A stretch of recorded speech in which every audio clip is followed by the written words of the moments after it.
Welcome to When It Hits the Fan, Lane County's favorite podcast for all things emergency preparedness. Whether you're just dipping your toes into the world of emergency preparedness, or you've been building bunkers since Y2K, we've got something for you. Hosted by Lane County Emergency Management, this podcast is all about equipping you with the knowledge and resources to be prepared and stay safe, no matter what hits the fan. Well, welcome to the first episode of When It Hits the Fan, Tiffany. Thank you for taking the time to do this with me today.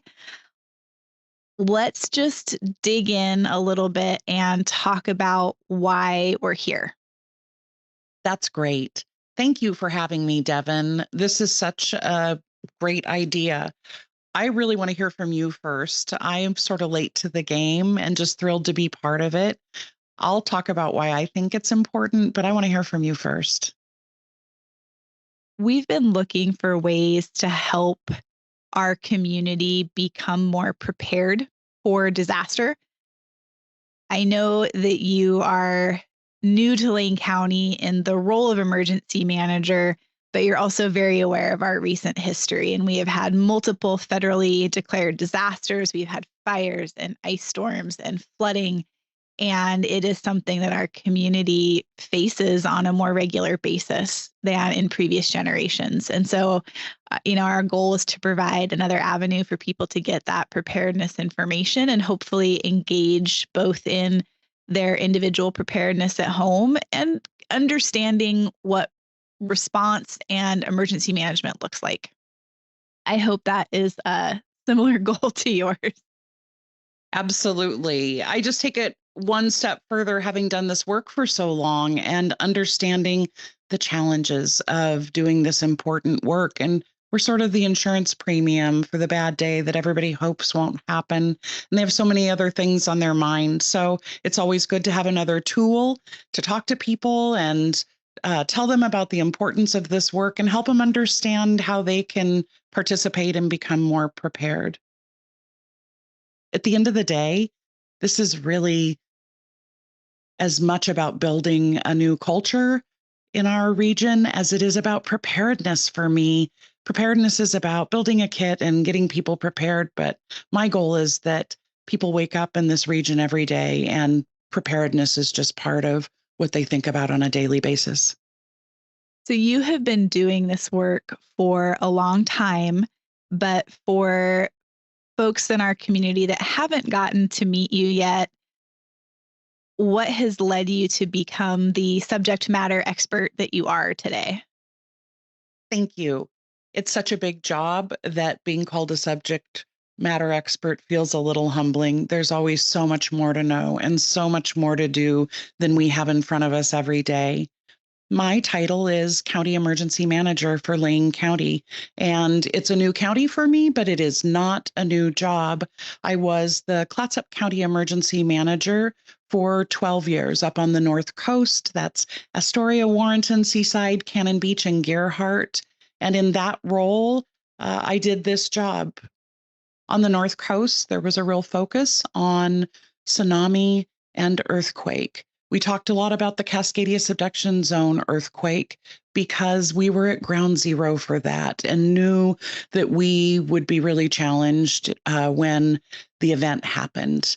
So I'm excited to be here in Lane County. I'm sort of not taking off my tsunami hat. We have residents in Florence, but I have new hazards to get my arms around: wildfire, dam failure.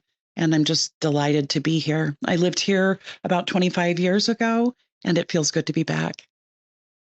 Well, we are glad to have you, although I'm not sure anyone from Lane County government is real popular in Clatsop County right now, but they'll get over it eventually. So because we are going to spend time sort of diving into this topic, let's talk about what emergency management is and what it isn't.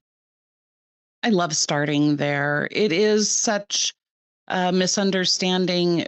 Frankly, the job I do is really not well understood. And I think that's partly because it varies so greatly in terms of what I'm doing on a day-to-day basis, or even the role of my agency during a disaster. Let's start with emergency response. We all know what that is. It's what we see every day. It's police and fire and public works and public health doing the things that they do every day, and it generally works really well. When their resources are taxed, they have mutual aid agreements and they rely on one another, and that system tends to work very well.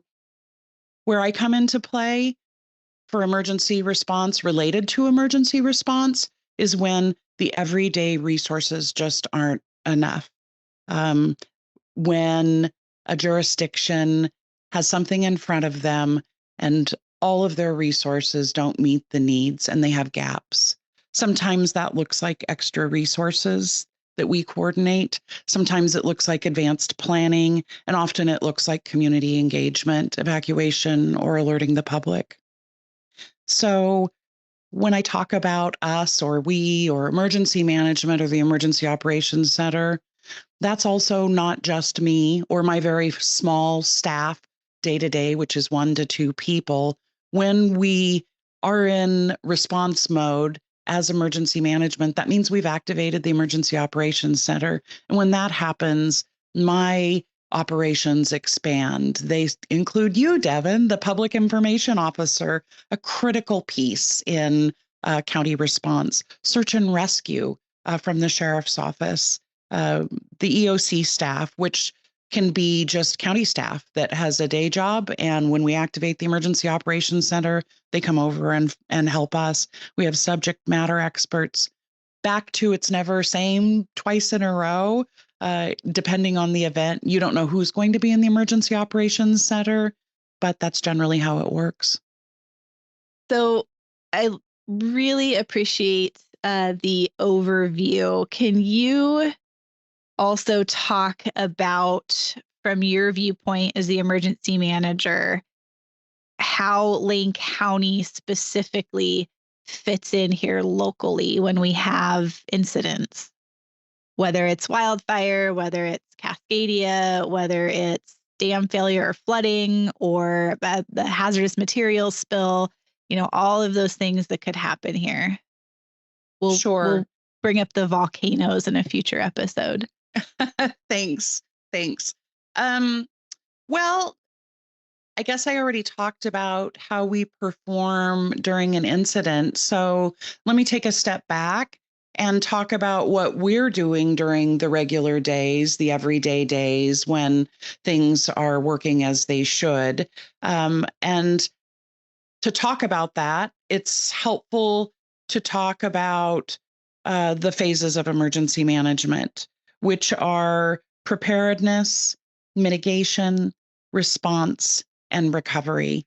And everything we do fits into one of those buckets. So we've already talked about response, and recovery is all of the work that comes after a big event like the Holiday Farm fire. We're still seeing projects and recovery efforts on the ground.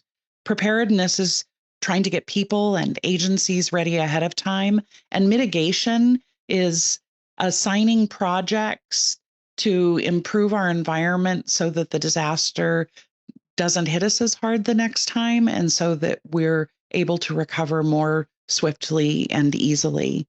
So what do those things look like during preparedness phases? They look like outreach and education. They look like applying for grants and advanced planning for things that we think might happen, or applying improvements to processes and procedures based on the last thing that happened where we identified gaps in the system. I think your office also spends a lot of time training county staff too, so that we know what our role is in a real response. A big part of what we do, and we actually have a new person coming on to assist with this, is exercise and training. That's a preparedness measure, and that is training like we'll fight, practicing the things that we know will be activating and providing and engaging and coordinating with agencies during an event. So the best way to ensure that we do that well when the time comes is to practice ahead of time. So training and exercise is a big part of what we do. Yeah, it's been really great as the program has grown to see more opportunities here for our staff and our partner staff locally to receive training. It makes a huge difference when you walk into that room on a really bad day and everybody's using the same words and has the same understanding of what we're there to do. It sounds so basic, but it really makes just an incredible difference. It really does. It can be an incredibly stressful environment when everything's working as it should.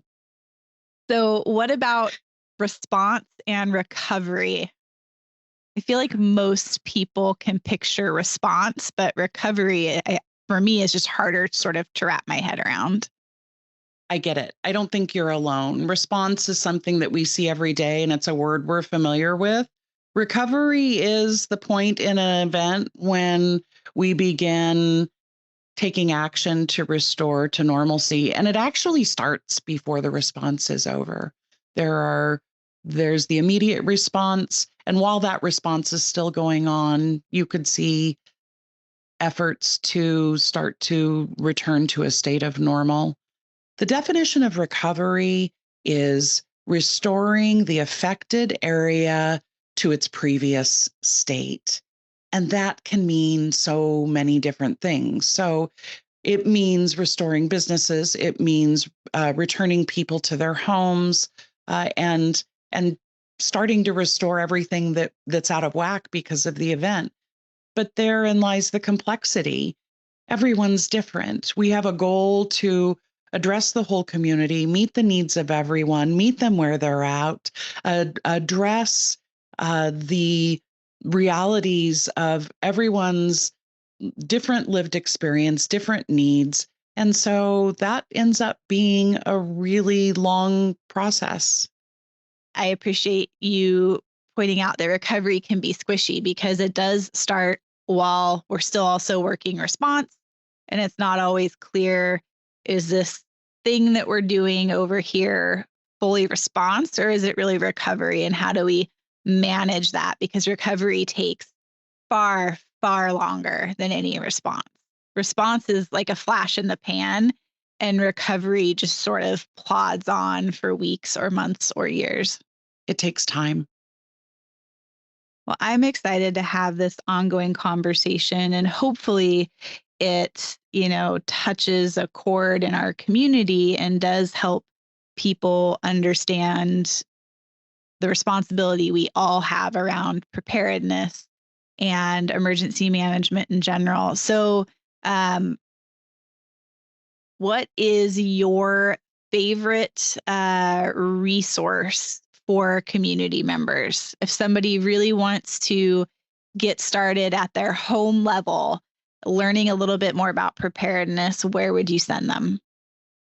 I usually start by recommending the FEMA website. It's easy to remember, ready.gov. It comes in additional languages, and it really covers everything pretty comprehensively to consider in emergency management. I hope this first episode helps paint a picture of emergency management and previews the great things that we're going to talk about. And so, along those lines, we really want to focus at first on how can we all, as people, get prepared at home, right? When something bad happens. And so we are going Yes. to talk about, being 2 weeks ready and what does that really mean? And how can people get there, right? Because not everybody has the same level of resource, not everybody has the same level of storage space.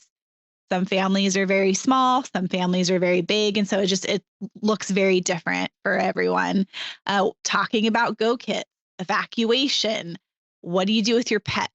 How about your livestock? That is an issue for us, every summer as we have wildfire evacuations. And so we're just really excited to bring in guests and have others join us who are really experts in those areas or have a lot of experience and talk about what that means for our community. So really, really excited about the opportunity to do this with you and with some of the partners that we work with the most. I'm excited too. We will put some of the resources you talked about today in the show notes for people to make it easy for them to find. Until next time. Thanks, Devin. When It Hits the Fan is brought to you by Lane County Emergency Management and co-hosted by Lane County Emergency Manager Tiffany Brown and Public Information Officer Devin Ashbridge. Music is by the Love Gems. Many thanks to our listeners and guests. We are so glad you're here to help us create a more prepared community. You can find more information, including episodes and show notes, at lanecountyor.gov/fan. Sign up to receive emergency alerts at lanealerts.org. The views expressed in this podcast do not necessarily reflect those of Lane County government.